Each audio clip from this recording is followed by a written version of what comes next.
For as long as we've been around, we've always looked up at the stars and wondered, what does it all mean? We've developed countless sciences to try and figure out the universe's secrets.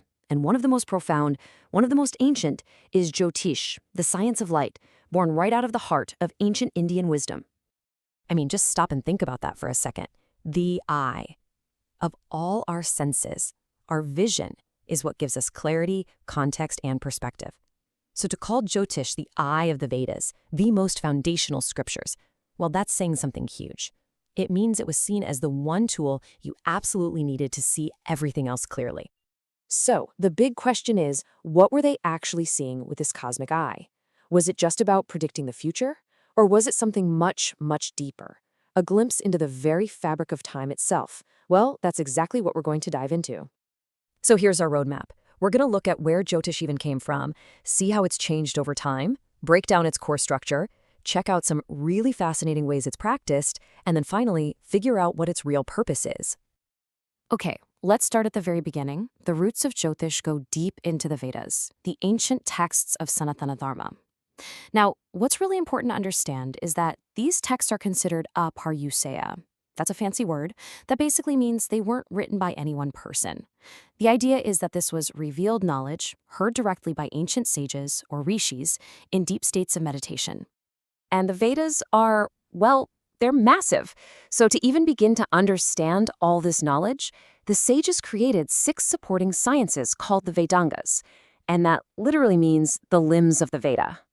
Think about it. Just like you need your arms and legs to function in the world, you needed the Vedangas to really grasp the Vedas. And boom, there it is. Look at that list. Jyotish isn't some fringe practice that came later. No, it's one of the 6 essential limbs.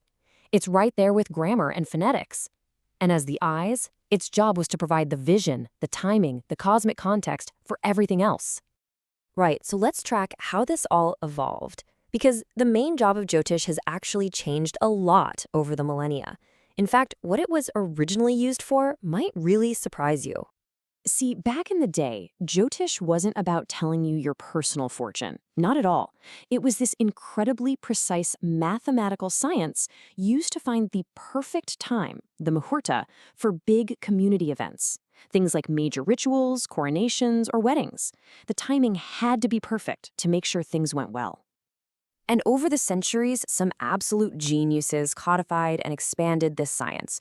You've got Maharishi Parashara, who's basically the father of the whole thing. His own grandson, Jaimini, came up with a whole new system.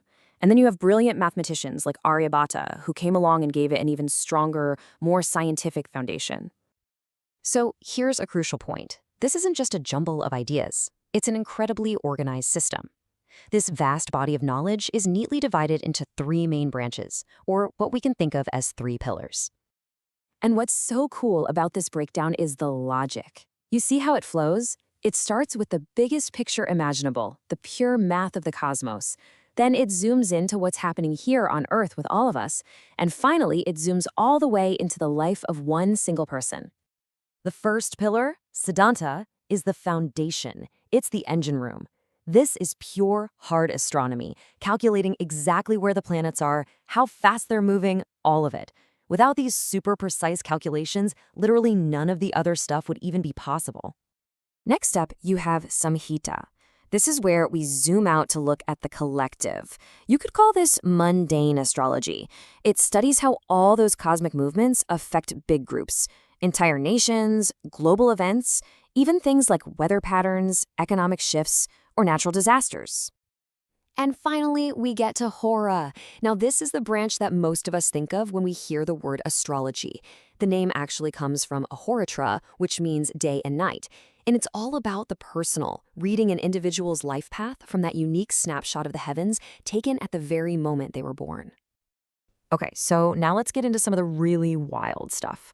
We're going to look at how these principles get applied in ways that go way beyond just reading a birth chart. Get ready for this one. It's called Nadi Jyotish. The belief here is absolutely mind-blowing. It says that thousands of years ago, great sages had such incredible vision that they literally wrote down the life stories of millions of people who hadn't even been born yet, all on dried palm leaves. Now, the source material for this explainer included an amazing personal story. When he was 18, he went for one of these readings, totally skeptical. But get this, all they asked for was his thumbprint and the first sound of his name, Sa. And with just that, they started pulling out these ancient manuscripts. And after looking through a couple of leaves that weren't his, they found it. A palm leaf written centuries and centuries ago that had his name, the fact that he had two unmarried sisters, and even his exact birth chart, which he already knew by heart. I mean, how do you even process that? It's just profound. But okay, what if you can't find your ancient palm leaf? Well, there are other tools. One is called prashna. This is where an astrologer creates a chart for the exact moment you ask a question, with the idea that the answer is held right there in that moment. And then you have shakuna, the ancient science of reading omens and signs from the world around you. There's a perfect example of this in the story of King Dilip, who was an ancestor of Lord Rama.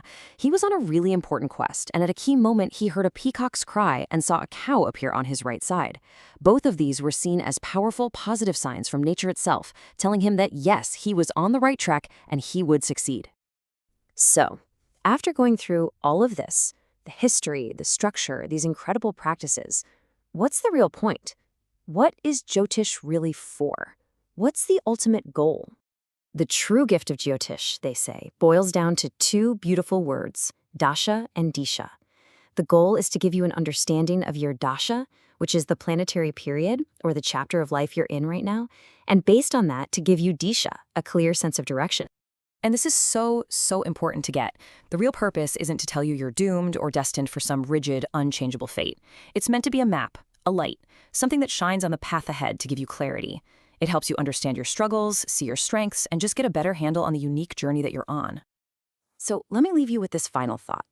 If you had a map like that for your own life, not to give you rigid answers, but just a sense of the terrain, a sense of direction, what part of your path would you want to light up first?